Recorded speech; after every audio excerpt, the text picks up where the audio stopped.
আসসালামু আলাইকুম। নাজনীন আহমেদ স্বাগত জানাচ্ছি এনটিভির সকালের খবরে।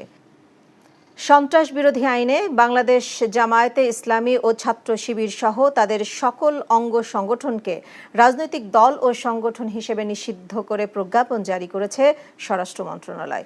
বৃহস্পতিবার বিকেলে এই প্রজ্ঞাপন জারি করা হয়। এখন তারা আন্ডারগ্রাউন্ডে চলে গেলেও তাদের মোকাবেলা করার মতো প্রস্তুতি আছে বলে জানান স্বরাষ্ট্রমন্ত্রী ও আইনমন্ত্রী। তামজিদ সুমনের রিপোর্ট। 2013 সালে এক রিটের পর জামাতে ইসলামের নিবন্ধন বাতিল ও অবৈধ ঘোষণা করে রায় দেয় হাইকোর্ট। এরপর 2018 সালের অক্টোবরের শেষের দিকে নির্বাচন কমিশন জামাতে ইসলামের নিবন্ধন বাতিল করে প্রজ্ঞাপন জারি করে। ফলে এতদিন জামাতে ইসলামী দল হিসেবে কোনো নির্বাচনে অংশ নিতে না পারলেও রাজনৈতিক দল হিসেবে নিষিদ্ধ ছিল না। তবে গেল সোমবার জামাতকে রাজনৈতিক দল হিসেবে নিষিদ্ধ করার সিদ্ধান্ত নেওয়া হয়। এর 3 দিনের মাথায় বাস্তবায়ন হলো সেই সিদ্ধান্ত। প্রজ্ঞাপন জারির মাধ্যমে নিষিদ্ধ হলো জামায়াতের রাজনীতি। এখন তারা আন্ডারগ্রাউন্ডে চলে গেলেও তাদের মোকাবেলা করার মতো প্রস্তুতি আছে বলে জানান স্বরাষ্ট্রমন্ত্রী। জামাত নিষিদ্ধকরণ এইটা ফাইল সব কমপ্লিট হয়ে গিয়েছে। এখন প্রজ্ঞাপনটা যেটা জারি করার সেইটা আইন মন্ত্রণালয় থেকে ভেটিং হয়ে অলরেডি চলে গিয়েছে জায়গা মতো। আমরা মুক্তিযুদ্ধকের এই দেশ স্বাধীন করছি না, ওদের বিরুদ্ধে তো আমরা সেই 71 থেকে যুদ্ধ করতেছি। কাজেই এইগুলোই আমাদের সক্ষমতা অনেক আছে। এর আগে আইনমন্ত্রী বলেন, সন্ত্রাস বিরোধী আইনের 2009-এর 18-1 ধারা অনুযায়ী বাংলাদেশ জামায়াতে ইসলামী ও ছাত্র শিবির সহ তাদের সকল অঙ্গ সংগঠনকে রাজনৈতিক দল ও সংগঠন হিসেবে নিষিদ্ধ করা হয়েছে। এটা সন্ত্রাস বিরোধী আইনে যে দ্বিতীয় তফসিল আছে সেইখানে সেই নামগুলো সেই তালিকাভুক্ত হবে। ইন্টারন্যাশনাল ক্রাইমস ট্রাইব্যুনাল অ্যাক্ট সেইখানেও আমরা সংশোধন করার ব্যবস্থা করেছি এবং এই ব্যান করার পরেও তাকে আপনার সাজা দেওয়া যাবে না এমনটি নয়, কিন্তু কথা হচ্ছে ব্যান যেহেতু হয়ে গেছে হয়তো ব্যান করার ব্যাপারটা সাজার মধ্যে আর আসবে। আন্ডারগ্রাউন্ডে যেতে পারে, সেইটাকে মোকাবেলা করার মতন প্রস্তুতি আমাদের আছে। গণহারে গ্রেপ্তার প্রসঙ্গে মন্ত্রী এইচএসসি পরীক্ষার্থী ও মাইনরদের জামিন দেওয়ার ক্ষেত্রে সরকারি আইনজীবীদেরকে স্ব-উদ্যোগী হওয়ার অনুরোধ জানান। Tamjid Suman, NTV news, Dhaka. যেখানে তিনি নিজেই স্বজন হারানোর ব্যথা বয়ে বেড়াচ্ছেন, সেখানে তিনি ক্ষমতায় থেকে কারো জীবন নেবেন তা কোনোভাবেই হতে পারে না বলে মন্তব্য করেছেন প্রধানমন্ত্রী শেখ হাসিনা। শোকের মাস আগস্টের প্রথম দিন বৃহস্পতিবার কৃষক লীগের অনুষ্ঠানে তিনি এমন মন্তব্য করেন। শতভাগ দাবি মানার পরও কার স্বার্থে আন্দোলন চালিয়ে যাওয়া হলো তা জানতে তদন্ত করা হবে বলেও জানান শেখ হাসিনা। নজরানা চৌধুরীর রিপোর্ট। শোকের মাস আগস্টের প্রথম দিন বাংলাদেশ কৃষক লীগ রাজধানীর কৃষিবিদ ইনস্টিটিউটে এক আলোচনা অনুষ্ঠানের আয়োজন করে। আওয়ামী লীগ সভাপতি ও প্রধানমন্ত্রী শেখ হাসিনা এই অনুষ্ঠানে যোগ দিয়ে বলেন, শিক্ষার্থীদের আন্দোলনে পুলিশ প্রথমে কোনো বল প্রয়োগ করেনি। তারপরও কেন এবং কার স্বার্থে এই সহিংস ঘটনা ঘটানো হলো সেই প্রশ্নও রাখেন তিনি। যেখানে দাবি শতভাগ মেনে নেওয়া হয়ে গেছে, সেখানে এই আন্দোলন চালিয়ে যাওয়ার কি যৌক্তিকতা আছে? কার স্বার্থে, কেন? আর এই আন্দোলনকে আবার আমাদের অনেক জ্ঞানী গুণী বুদ্ধিজীবীরা সমর্থন দিয়ে যাচ্ছে। কিসের সমর্থনটা দিচ্ছে? আমি ক্ষমতায় থেকে মানুষের জীবন নেব, সেটা তো কখনো হতে পারে না, কারণ আমি তো সবকিছু হারিয়েছি। জাতিসংঘকে আমি আবেদন করেছি যে তারা তাদের বিশেষজ্ঞ পাঠাক, অন্য কোনো দেশ যদি চায় তারা বিশেষজ্ঞ পাঠাক, কারণ আমি চাই এই ঘটনাগুলির সুষ্ঠু তদন্ত, সে যেই দায়ী থাক তার বিরুদ্ধে ব্যবস্থা নিতে হবে। ধর্মান্ধতা নিয়ে একটি গোষ্ঠী বাংলাদেশে বেড়ে উঠেছে উল্লেখ করে শেখ হাসিনা বলেন, জামাত শিবিরের কেউই আঘাতপ্রাপ্ত হননি। ক্ষতিগ্রস্ত হয়েছে সাধারণ শিক্ষার্থী ও রাস্তার খেটে খাওয়া মানুষ। সবাই কষ্ট করে দেশ গড়বে, আর একটি গোষ্ঠী তা নষ্ট করবে, তা হতে দেয়া হবে না বলেও জানান তিনি। কোটা আন্দোলন করছে এক জায়গায়, কিন্তু চারিদিক থেকে ঢাকার সেই জঙ্গি ঝুঁকে একদিকে হত্যাকাণ্ড চালানো, অপরদিকে যে সমস্ত প্রতিষ্ঠানগুলি মানুষের সেবা দেয় একের পর এক ধ্বংস, আগুন দিয়ে পোড়ানো। জামাতে ইসলামী এবং শিবির এরা তো জঙ্গিবাদী হিসেবে আন্ডারগ্রাউন্ডে যে আবার ধ্বংস করার চেষ্টা করবে, কিন্তু সেখানে ওই জঙ্গি সংগঠন হিসেবে এদেরকে মোকাবেলা করা এবং মানুষকে রক্ষা করার চেষ্টা সকলকে মিলে করতে হবে। যে কোনো প্রতিকূল পরিবেশে আওয়ামী লীগের সবাইকে ঐক্যবদ্ধ থাকারও আহ্বান জানান শেখ হাসিনা। আমরা নজরানা চৌধুরী, এনটিভি নিউজ, ঢাকা। কোটা সংস্কার আন্দোলনকে কেন্দ্র করে সাম্প্রতিক সহিংসতায় জামায়াত শিবির তাদের সন্ত্রাসী কর্মকাণ্ডে শিক্ষার্থীদের ঢাল হিসেবে ব্যবহার করেছে বলে মন্তব্য করেছেন প্রধানমন্ত্রী শেখ হাসিনা। বাংলাদেশে নিযুক্ত ইতালির রাষ্ট্রদূত অ্যান্তোনিও অ্যালেসান্দ্রো বৃহস্পতিবার গণভবনে প্রধানমন্ত্রীর সঙ্গে সৌজন্য সাক্ষাতে গেলে তিনি কথা বলেন। পরে ব্রিফিংয়ে প্রধানমন্ত্রীর উপপ্রেস সচিব নূর এলাহি মিনা জানান, প্রধানমন্ত্রী বলেছেন বিএনপি জামায়াত বৈষম্য বিরোধী ছাত্র আন্দোলনের ছাত্রদের ঢাল হিসেবে ব্যবহার করেছে। এ সময় ইতালির রাষ্ট্রদূত জনগণের সম্পদ ধ্বংস এবং জীবনহানির ঘটনায় দুঃখ প্রকাশ করেন। ইতালির রাষ্ট্রদূতের সঙ্গে আলাপে আহতদের দেখতে হাসপাতালে যাওয়ার কথা এবং তাদের যথাযথ চিকিৎসা দেওয়ার কথা উল্লেখ করেন প্রধানমন্ত্রী। জাতীয় মৎস্য সপ্তাহ 2024 উপলক্ষে বিভিন্ন প্রজাতির মাছের পোনা অবমুক্ত করেছেন রাষ্ট্রপতি মোহাম্মদ শাহাবুদ্দিন। বৃহস্পতিবার বঙ্গভবনের সিংহপুকুরে রুই, কাতলা, মৃগেল, কালিবাউস, মহাশোল, সুবর্ণ, রুই, পাবদা, কুলসা ও চিংড়ির বিভিন্ন প্রজাতির মাছের পোনা অবমুক্ত করেন। এ সময় মৎস্য ও প্রাণী সম্পদ মন্ত্রী মোহাম্মদ আব্দুর রহমান উপস্থিত ছিলেন। পরে বিশেষ দোয়া ও মোনাজাতের আয়োজন করা হয়। মৎস্য ও প্রাণী সম্পদ মন্ত্রণালয় এবং মৎস্য অধিদপ্তরের উদ্যোগে ভরবো মাছে মোদের দেশ গড়ব স্মার্ট বাংলাদেশ প্রতিপাদ্যে 30 জুলাই থেকে জাতীয় মৎস্য সপ্তাহ উদযাপিত হচ্ছে। ঢাকা মহানগর গোয়েন্দা পুলিশ হেফাজতে থাকা বৈষম্য বিরোধী ছাত্র আন্দোলনের সমন্বয়ক 6 শিক্ষার্থীকে ছেড়ে দেওয়া হয়েছে। বৃহস্পতিবার দুপুরে গোয়েন্দা কার্যালয়ে পরিবারের জিম্মায় তাদের মাইক্রোবাসে করে বাসায় পৌঁছে দেওয়া হয়। শিক্ষার্থীরা ডিবিতে 32 ঘন্টা অনশনে ছিলেন বলে জানিয়েছেন সমন্বয়ক নাহিদের বাবা বদরুল ইসলাম। তাদের নিরাপত্তার জন্যই ডিবি হেফাজতে রাখা হয়েছিল বলে জানানো হয়েছিল গোয়েন্দা পুলিশের পক্ষ থেকে। আপেল শাহরিয়ারের রিপোর্ট। অবশেষে ছেড়ে দেয়া হলো ডিবি হেফাজতে থাকা বৈষম্য বিরোধী ছাত্র আন্দোলনের সমন্বয়কারী 6 শিক্ষার্থীকে। বৃহস্পতিবার সকালে শিক্ষার্থীদের অভিভাবকদের ডেকে পাঠানো হয় মিন্টু রোডের ডিবি কার্যালয়ে। দুপুরের দিকে আনুষ্ঠানিকতা শেষে পরিবারের সদস্যদের জিম্মায় শিক্ষার্থীদের মাইক্রোবাসে করে বাসায় পৌঁছে দেওয়া হয়। এর আগে প্রায় 32 ঘন্টা 6 শিক্ষার্থী অনশনে ছিলেন বলে জানিয়েছেন এক সমন্বয়ক নাহিদের বাবা।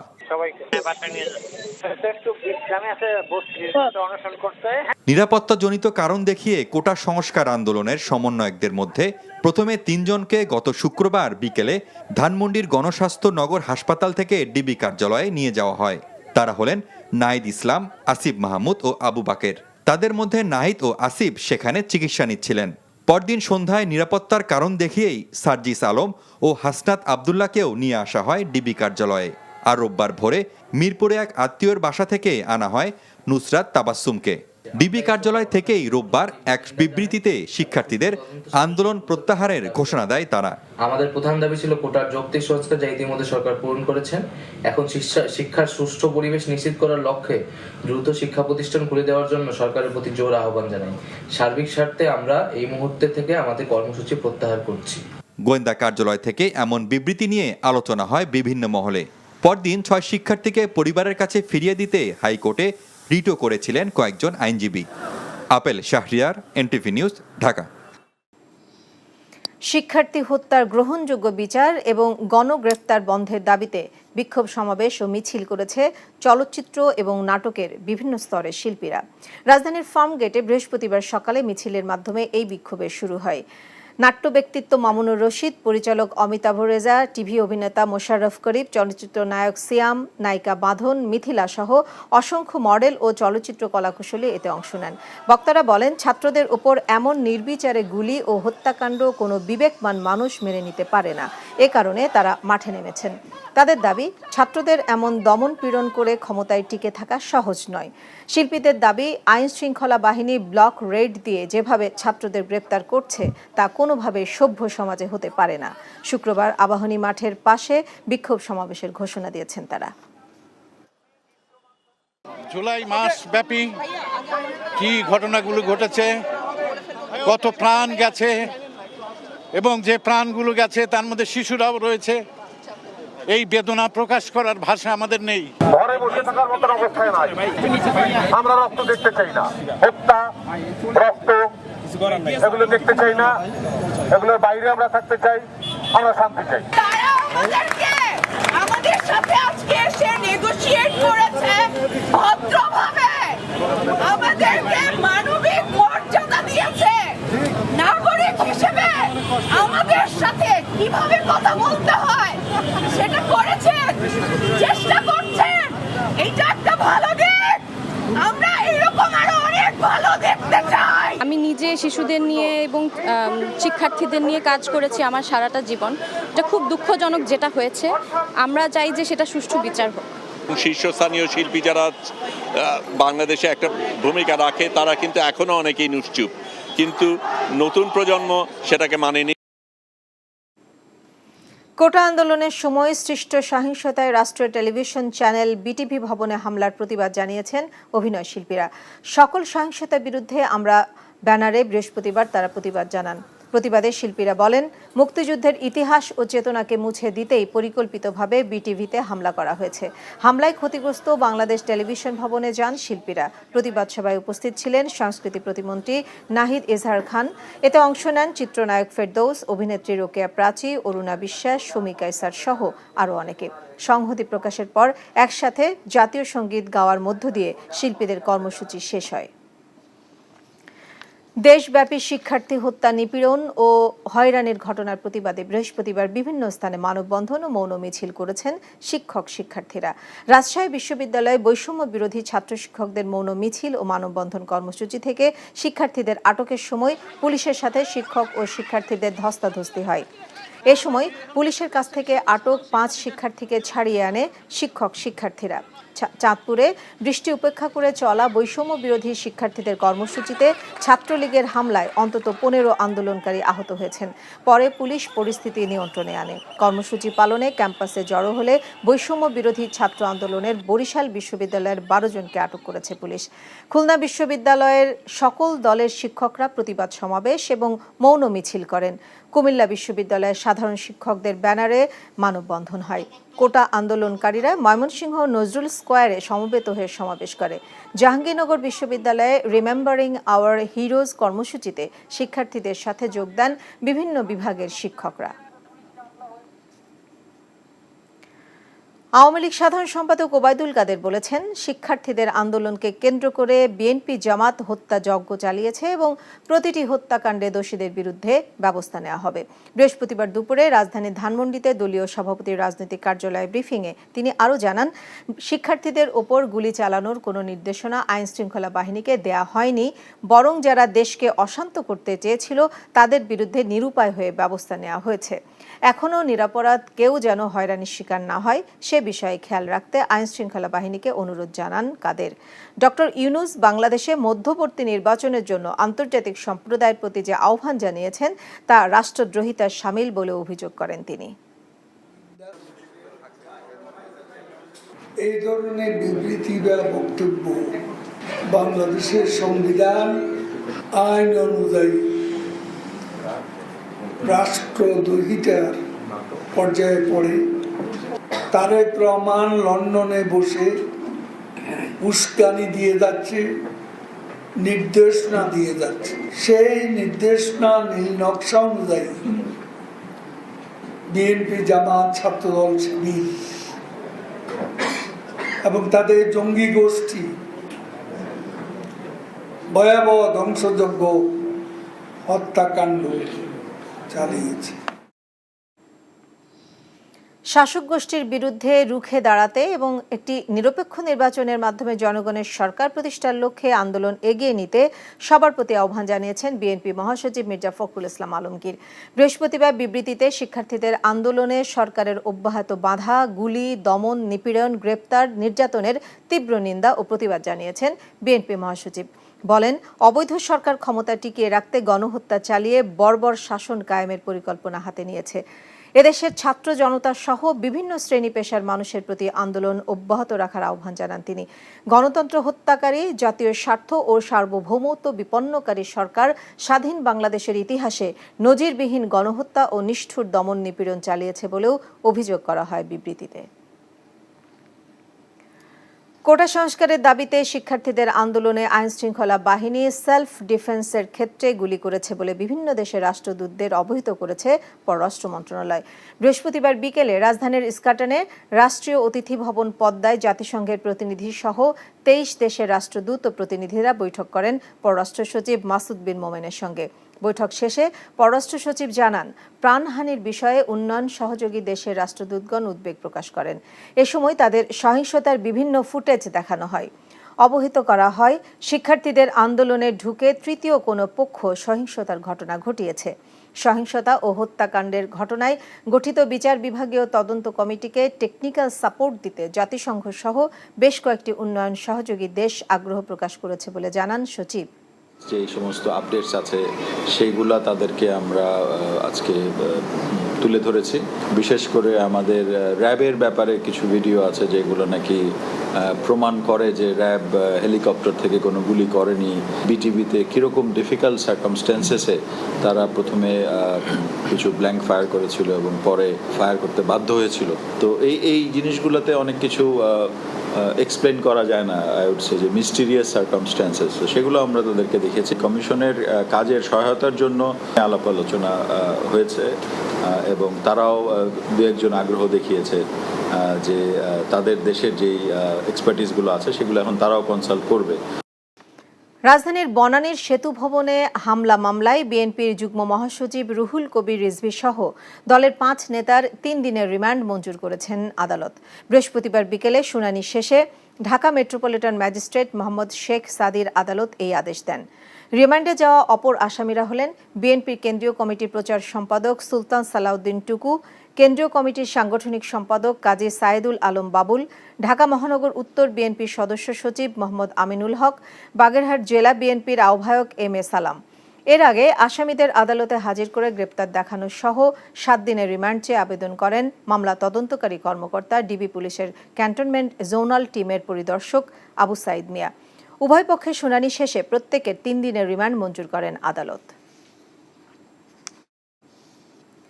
কোটা সংস্কার আন্দোলন চলাকালীন সারা দেশে মৃত্যু, সহিংসতা, নাশকতা, অগ্নিসংযোগ, লুটপাটের ঘটনা তদন্তে গঠিত 1 সদস্যের বিচার বিভাগীয় কমিশনকে 3 সদস্যে উন্নীত করা হয়েছে। বাড়ানো হয়েছে কার্যপরিধি। সুপ্রিম কোর্টের বিচারপতি দিলিরুজ্জামানকে সভাপতি করে গঠিত কমিশনের অপর 2 সদস্য হলেন বিচারপতি এ এম জাহিদ সরওয়ার ও বিচারপতি শওকত আলী চৌধুরী।